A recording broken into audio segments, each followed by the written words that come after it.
Hello everybody, CS Balgopal here from HGP Academy. If you are a CS professional student who is going to give his CRVI exams, Corporate Restructuring Valuation Insolvency exams tomorrow, then this video is for you. ये video क्यों important है भाई? ये video इसलिए important है क्योंकि यहाँ पे इस वीडियो में मैंने सारे कंसेप्ट्स जो आपको पढ़ना चाहिए एग्जाम से पहले, पढ़ना चाहिए तो ऑब्वियसली आपने पढ़ चुके रहे, तो क्या क्या रिवाइज करना चाहिए एग्जाम से पहले, जो कि बहुत बहुत इंपॉर्टेंट है दोस्तों, ये मैं यहाँ पे वीडियो में डिस्कस करने वाला हूँ.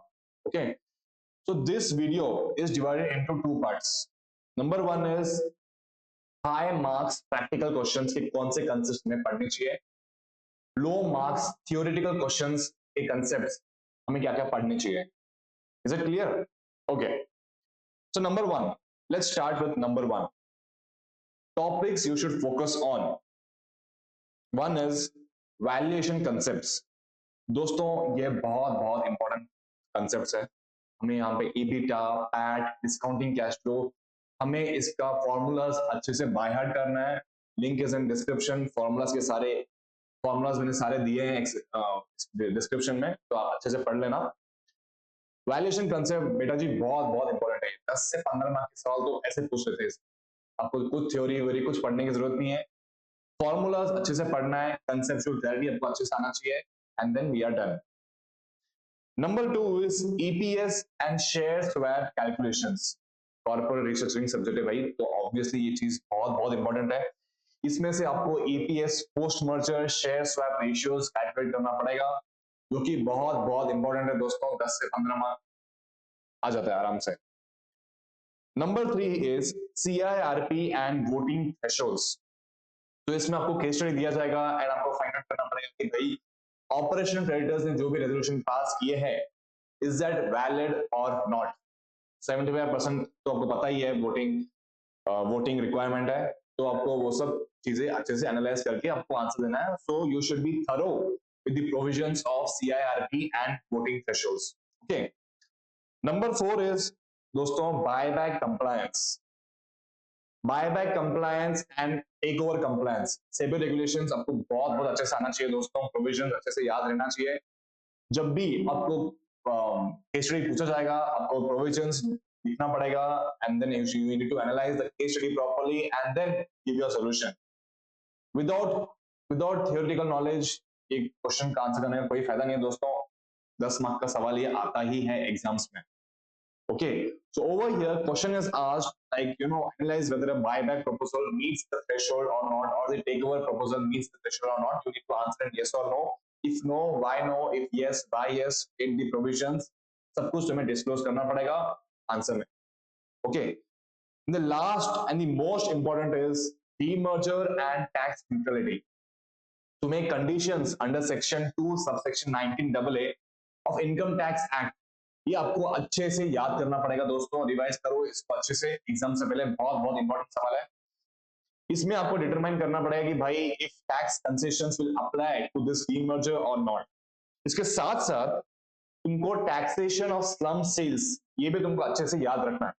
Okay, so 5 concepts you need to learn or revise.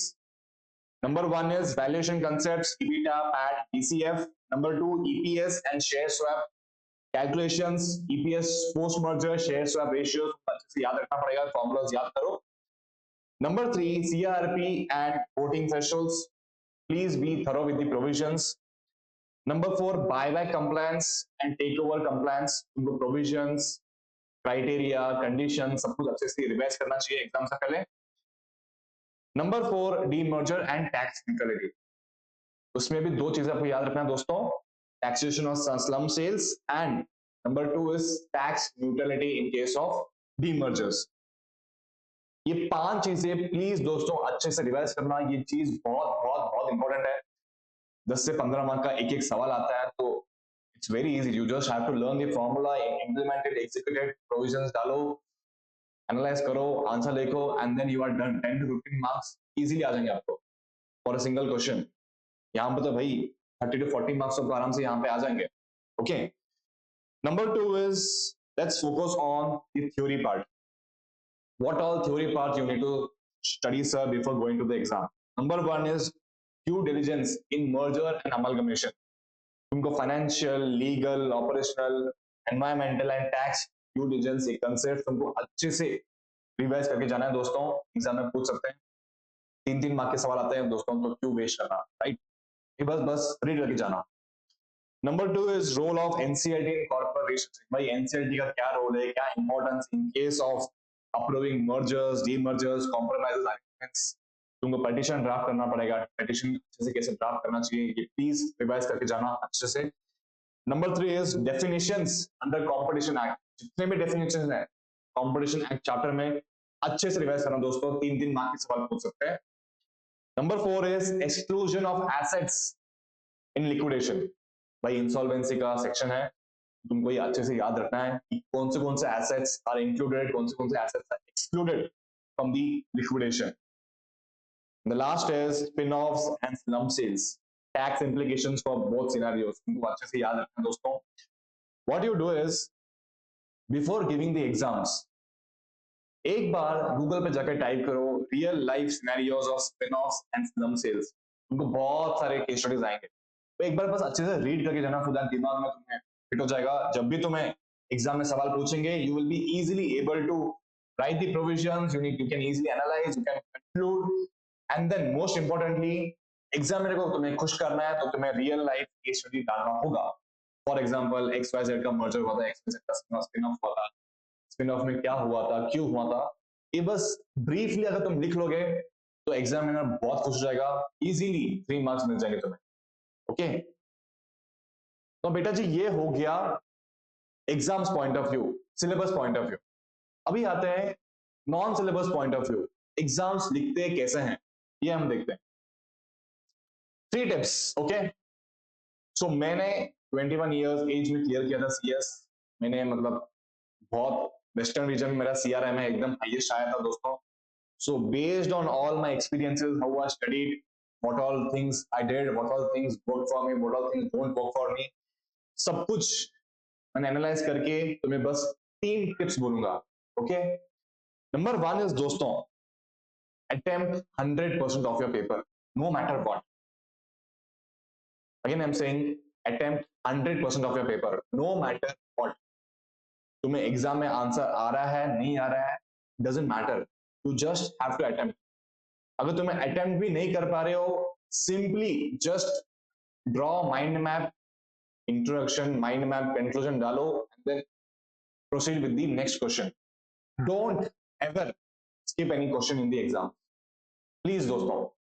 The reason why I'm saying is दोस्तों, even if you write 3 to 4 lines, कुछ भी लिख लोगे, एटलीस्ट हाफ या 1 मार्क तो मिलेगा दोस्तों।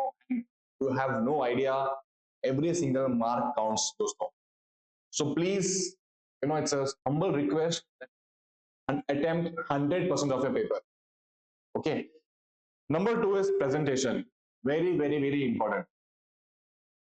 ऑल इंडिया रैंक 1 हो चाहे जो बंदा फेल हो, it doesn't matter, presentation skills is very very important। तुम 100% पढ़ाई कर लो, तुम 100 क्वेश्चन को सॉल्व कर लो, doesn't matter if your handwriting is very bad and presentation skills are very bad।